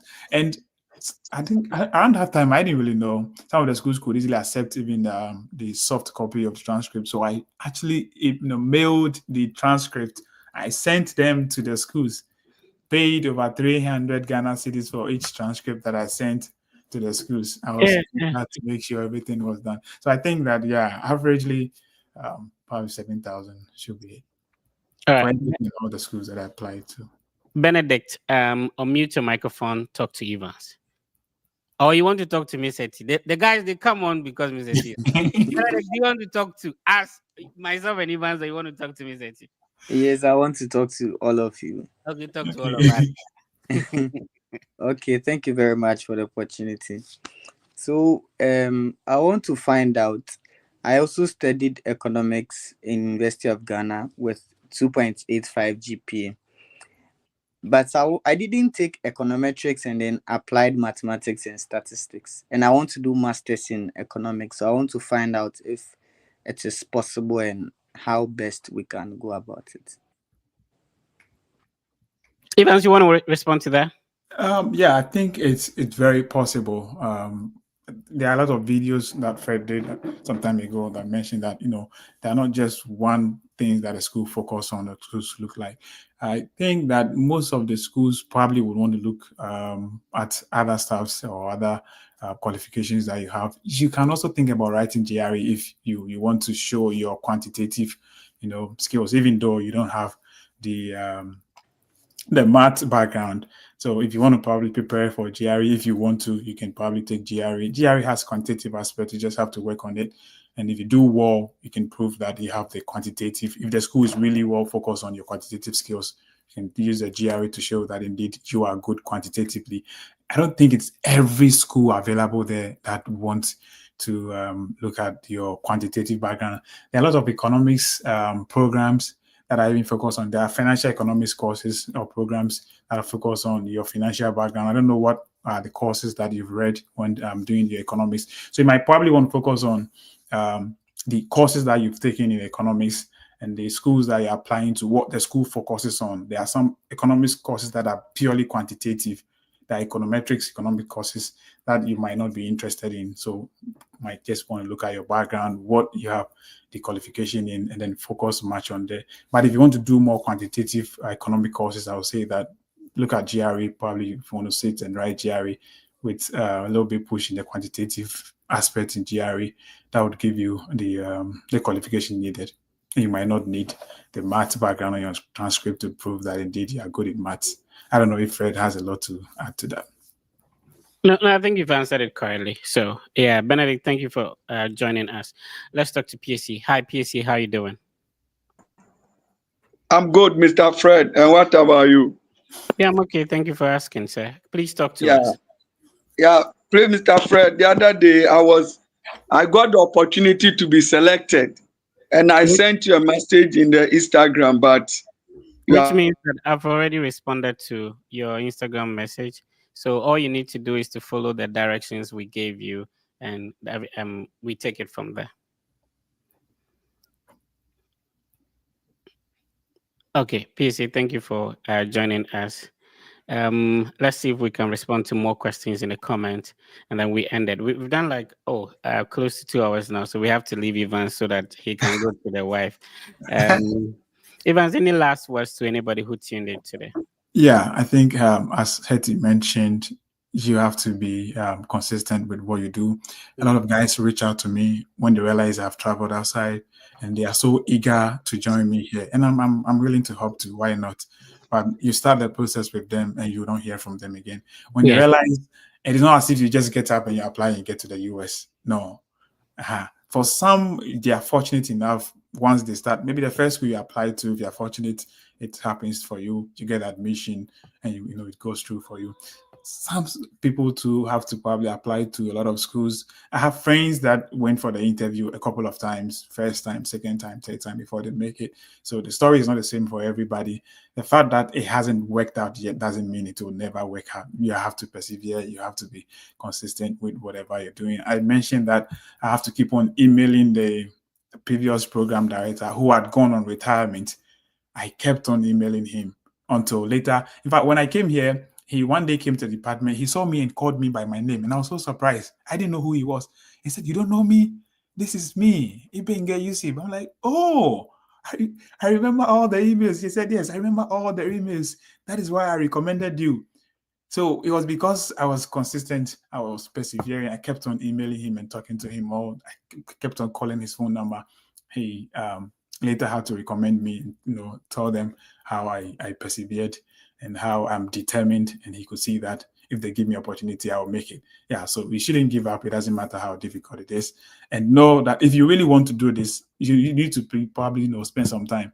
There are people that they want to reach out, they want to send you other documents, and they want you to do everything for them like that. I don't know if Fred probably has the time to do that, if Hetty has the time, but I don't have the time to do that. So if you want to do it, give it some time.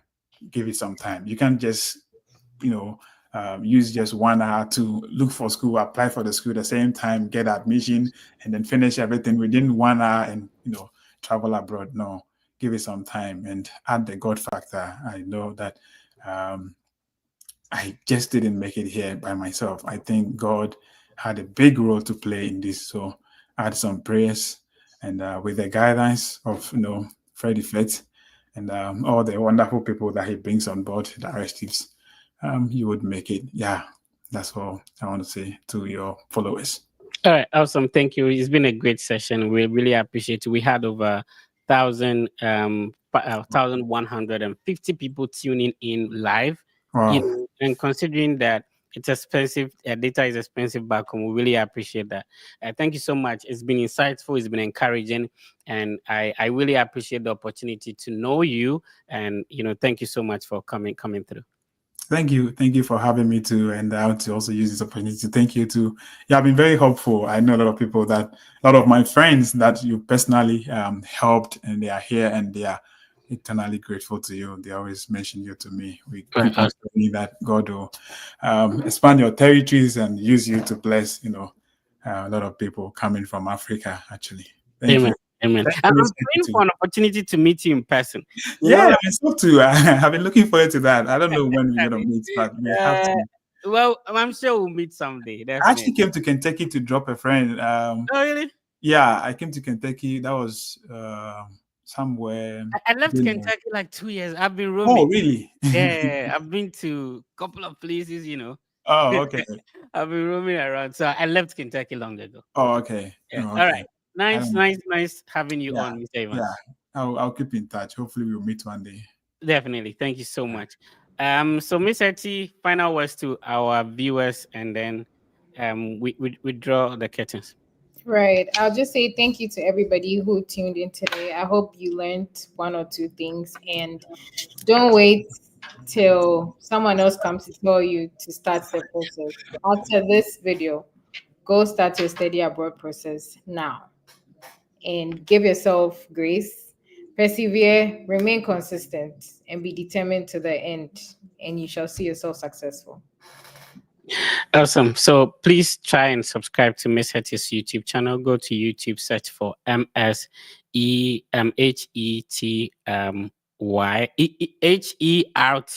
right? Miss Hetty. That's the brand name. So please subscribe to the YouTube channel. And Miss Hetty, we have to have the draw. So every week we select one person. So let's see if we can get that done real quick, and then we will end the session for today. But remember, the Fred Effect team has a collaboration with Argo Visa. Argo Visa is a team of former visa officers. Before you go for your visa interview, please. So we have 169. Can we get one last person to comment or share or subscribe so that we have 170 people, and then we can have the draw? So if you are yet to comment, the reason for the comment and then the follow, the like is because we select one person every single week to guide through the process. So we have the draw at the end of the session, and this is a way of giving back to you for for joining. Okay, we have 170 people, so let's go ahead and then let's select one person. Let's see who gets selected today. Okay.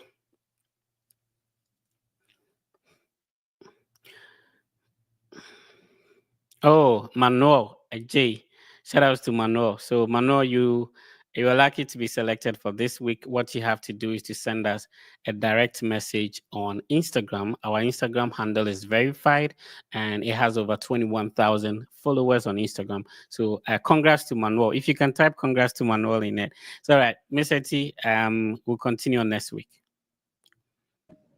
All right. All right, thank you you. so much. All right, so it's been a great session. Thank you for tuning in. Thank you for subscribing. Thank you for sharing. Next week, we'll come your way with another positive, insightful section. Remember that there are several ways that we can communicate or educate you on the study abroad process. My strategy has always been to be more positive and encouraging. There are a lot of negativities around the whole process. It's expensive. It's not possible. I have a low CGP. I cannot do it. If you don't have scholarship, don't go for interview. There are lots of negativity around the process. Mine is to solely focus on the positive aspect of life. I'm not here to scare you that me from Bole Bamboy has been able to do it. You living in Tema cannot do it. It doesn't make sense. You understand? So I want you to understand that no matter what your condition is, no matter what your situation, so daily, what I'm doing is to constantly look for how you can navigate some of these things. So if you cannot afford to write GRE, what are the possible way around? Is it that because you can't write GRE, it has ended for you? No, it doesn't work like that. Is it because you do not have money to pay application fee, you cannot do this process? What I do is to find out which of the universities can you apply for free. Are there some strategies that you can use to get an application fee waiver?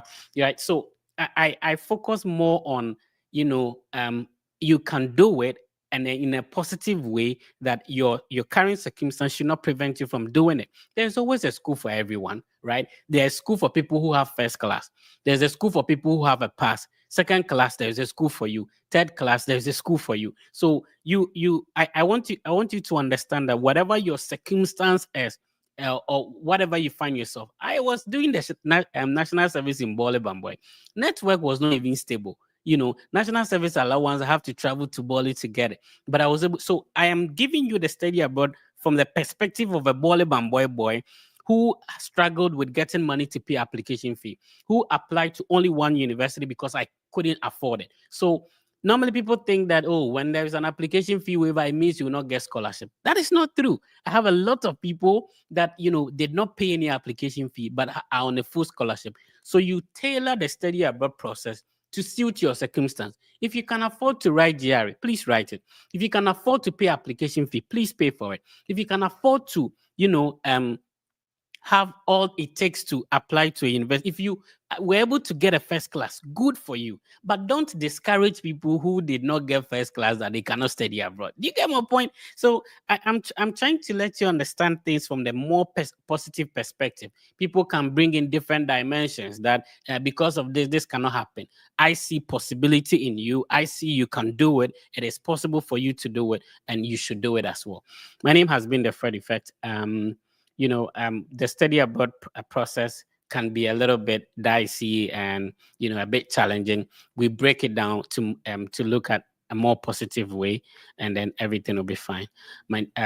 We have a collaboration with AgoVisa. AgoVisa is a team of former visa officers, and they guide you to go through your visa process. So if you have an interview scheduled, be sure to schedule an appointment with AgoVisa. Use the link I'm sharing on the screen, and they will be able to assist you go through your DS-160, DS-260 for you to prepare for the visa interview. So use the link I'm sharing on the screen to schedule a meeting with AgoVisa. All right, it's been a great session. Please be positive. Know that everything will be fine. I'll see you next week. And congrats to our winner for today, Manuel Ajay. Manuel, please send us a direct message on Instagram and we take it from there.